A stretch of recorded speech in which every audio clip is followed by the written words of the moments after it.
يا مساء الفل. احنا النهارده في يوم مش عادي في تاريخ المنصورة. زي ما انتم شايفين الشوارع فاضية تماما. دي أوامر بيبرس، بنجهز فخ العمر.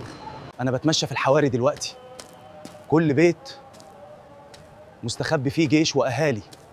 السكوت ده مرعب، احنا سامعين دبة خيولهم بره الأسوار. قربوا جدا. دخلوا فرسان لويس، داخلين بخيولهم ودروعهم، فاكرين النصر سهل. جيش الصليبيين دخل المنصورة تقيل ومطمن، دروعهم تقيلة وعددهم كبير، بس المكان مش مكانهم. احنا جوه المنصورة دلوقتي، الصليبيين فاكرين انهم كسبوا، بس هم داخلين على اكبر غلطة في حياتهم. الشوارع دي مش هتطلعهم تاني.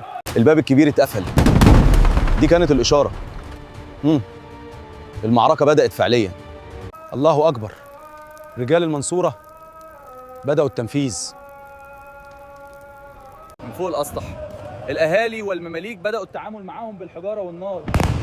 المشهد مهيب. زي ما خططنا، خيولهم بقت هي العبء الأكبر عليهم في الأماكن الضيقة دي. احنا دلوقتي في قلب الاشتباك، المواجهة بقت مباشرة وش لوش، السيوف الطويلة ملهاش مكان هنا. المماليك بيستخدموا الأسلحة القصيرة بذكاء شديد. الصفوف بدأت تنهار تماما، الجنود بيسيبوا خيولهم وبيحاولوا يهربوا، لكن مفيش مخرج. روبرت اوف ارتوا قائد الهجوم سقط. هنا انتهت المعركة إكلينيكيا. الجيش الصليبي انكسر تماما داخل المدينة. المنصورة صمدت. الأرض دلوقتي شاهدة على نهاية الغرور. المنصورة أثبتت أن التخطيط والشجاعة أهم بكتير من العدد والعدة.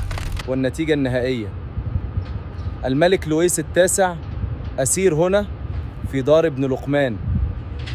دي كانت حكاية المنصورة من قلب الحدث.